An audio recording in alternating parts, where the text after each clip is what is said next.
Hello, everyone, and welcome to episode 10 of Divergent Dialogues. So this week we'll be talking about sensory accommodations and self-soothing. So we talked in the last episode about sensory overwhelm and sensory underwhelm. We did talk a little bit about accommodations and strategies, but we wanted to go a little bit more in depth this episode. So I guess it's really important to have a combination of accommodations and strategies because we might have some environments where we're able to accommodate ourselves or to ask for accommodations. But there's also times when there might not be as much flexibility for ourselves or the environment that we're in. So for those times, we really need those strategies to be able to, cope with the sensory overwhelm or what's kind of going on in the environment. So I have a few here that I thought we could talk through and about. And I think something that is really important to us, for me and Teena through our Divergent Dialogues podcast, is to really, educate and help people to understand what the experiences are for autistic folks and ADHDers. And society can better support and accommodate autistic folks in particular around sensory differences and challenges, and really normalizing stimming, because I guess for me, when I'm having to suppress stims, that can be really dysregulating and distressing. So if there's more understanding around that can be really helpful, because then people can just kind of regulate as they need, as opposed to feeling self-conscious about what they can and can't do in public. Yeah, I completely agree. And from an ADHD perspective, needing that sort of sense of novelty and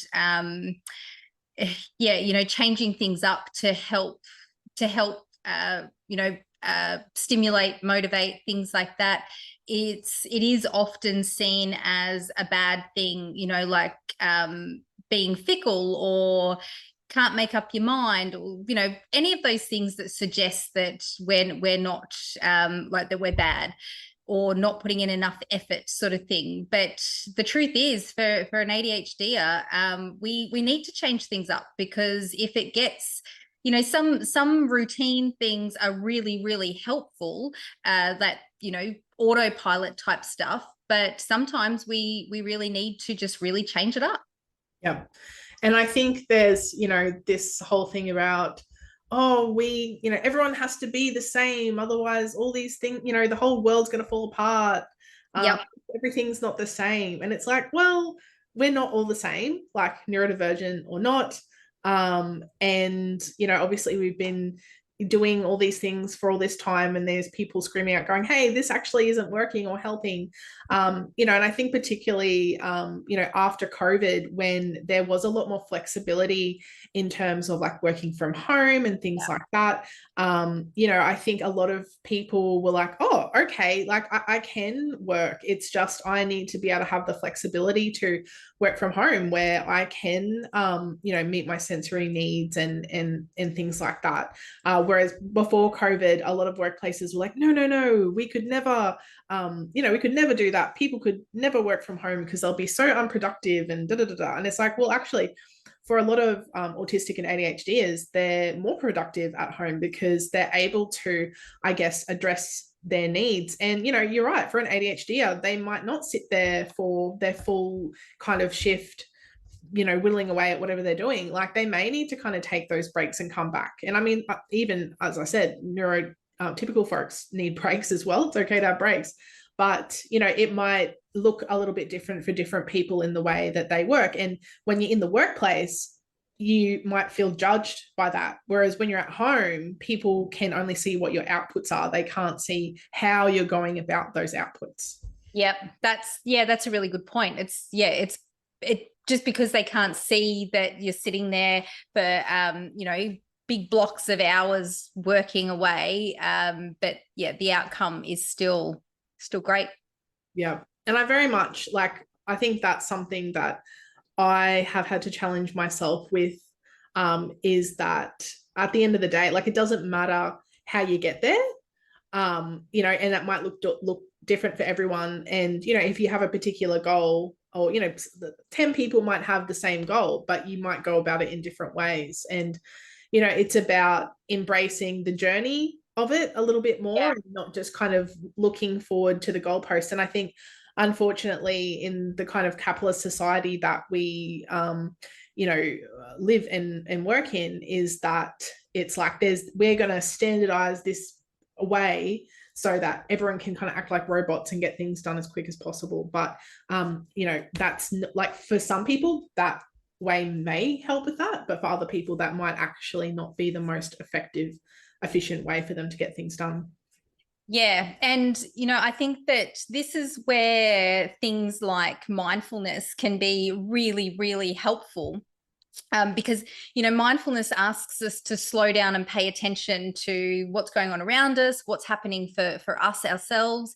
And when you can practice mindfulness, learning those concepts and incorporating that into your life, then you can start to pay attention to what is going on in my world within me when things are awesome and I'm getting stuff done that I want to get done and I am feeling productive for myself.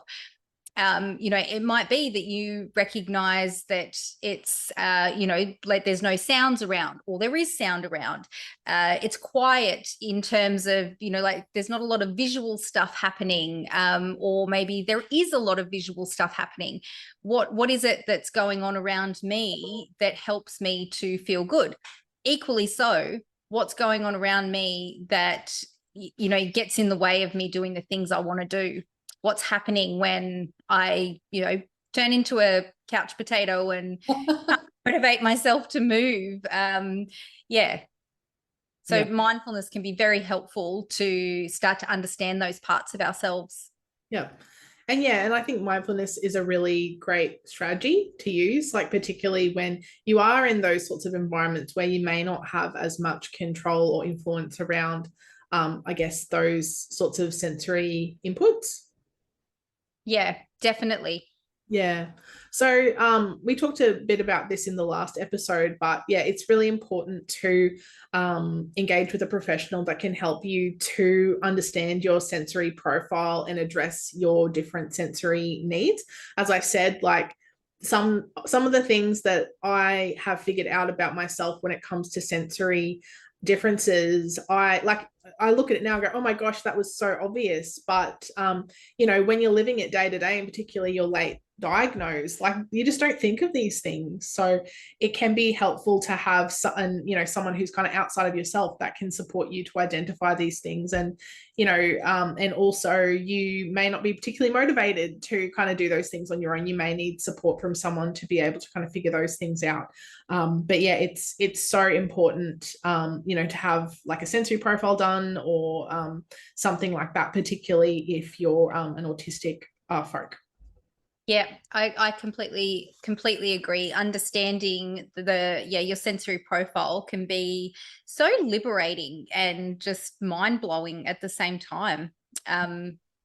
Because we do often form an opinion of ourselves and the things we struggle with based on like a lot of those attitudes and narratives and expectations that happen in the world around us, and that's different for everybody depending on where they live, who they are, who's their family, all that kind of stuff. So those things can change.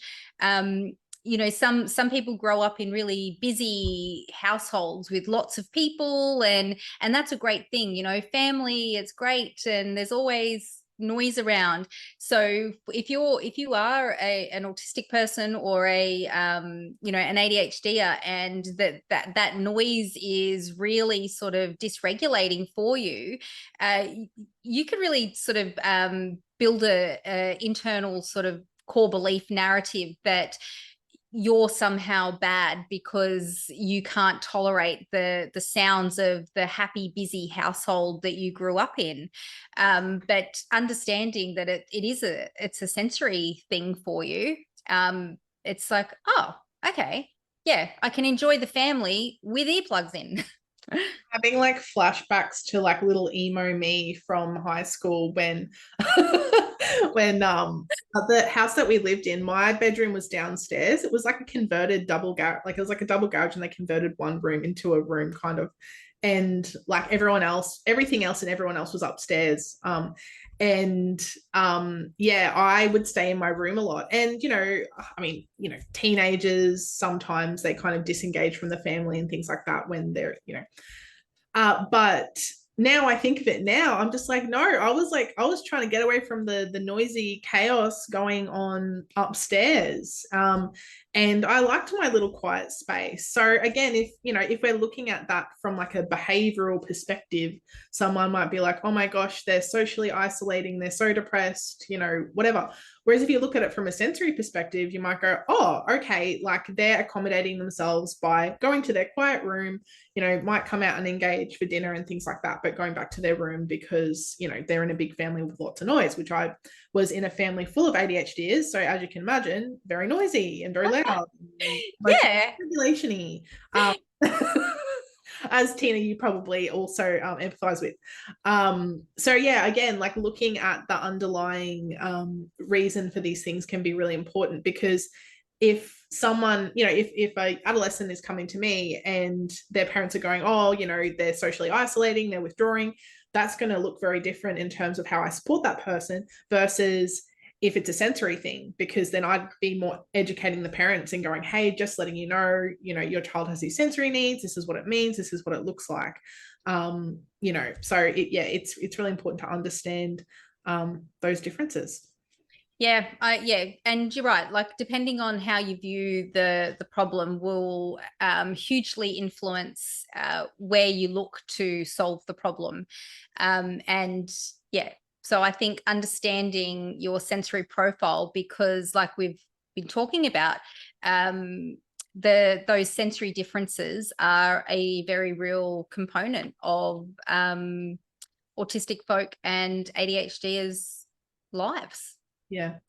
And I think it's really important to consider accommodations and strategies, because, I'd love it if the world was, workplaces, society, everywhere was really open to making a lot of these sorts of accommodations, for autistic and ADHDs. And, I think that there have been changes, but realistically and unfortunately, we've probably got a really long way to go. So I think it's always important to kind of advocate for those for those accommodations, and to support people to advocate for themselves, like in the workplace and at school and things like that. But also it's really important for, to provide strategies to the clients that I work with. So, because that really empowers them in whatever situation that they're in, that they have, something that they can do to reduce that sensory overwhelm, or to meet the sensory underwhelm as well. Yeah, and accepting that it does sort of look differently for everybody, because for an ADHDer, it's not just handing them a fidget spinner and saying, now focus. It doesn't kind of work that way. It is different, and it might be that today the fidget spinner works, but tomorrow that it's just a distraction. And being prepared to think outside the box, like a really great one for ADHDers, young and old alike, is gamifying things, so to help with that, like that attention focus, and sort of managing your overwhelm or underwhelm. So you turn things into a game, and that, again, that looks different for everybody. But the world that we live in, it kind of wants us to learn how to tolerate not enjoying things. So it's like not everything can be a game. Sometimes you've just got to do the washing up. But like I'm definitely one of those ADHDers who still now, as an adult, it's like there's 2 minutes on the microwave. What can I get done in that 2 minutes? And it's instantly a competition, and it's ridiculous, but I can get a bit done. Yeah. And again, it's just you know, there's the way that we've been told that we should act and operate and how the world is, and then there's actually effectively meeting our needs. And I'm just I'll try and describe it best for the listeners, but I don't I've got this background, I don't think you can see it either, but I have this little clear containers on my desks now with different you know, fidgets that meet my different sensory needs. And I actually have although you know, I do have you know, challenges with sensory overwhelm, especially auditory, if I'm making the noise and it's a noise I enjoy, I love it. And I have all of these fidgets that make all these noises because it kind of just like gives me a bit of energy and kind of wakes me up.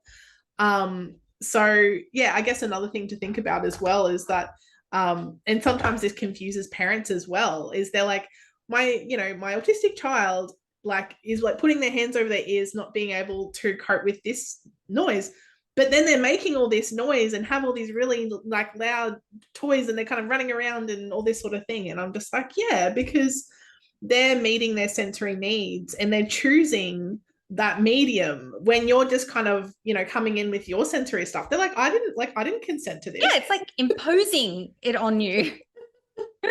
So yeah, so it's really interesting. But so yeah, I think, yeah, overall it's important to seek someone to help you navigate, you know, these sorts of things. But I guess, you know, just creating in your home and in the environments that you can, where you have that controlled, trying to create environments where it's kind of meeting your sensory needs, like, and yeah, you might see that you're actually a lot more able to engage in a lot of these sorts of different activities, much like writing my reports or notes.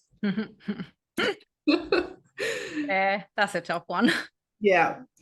All right. Well, thank you, everyone, for joining us for episode 10 of Divergent Dialogues. If you haven't checked out our previous episodes, check them out. We have a different topic every month, and we'll see you next time. Thank you.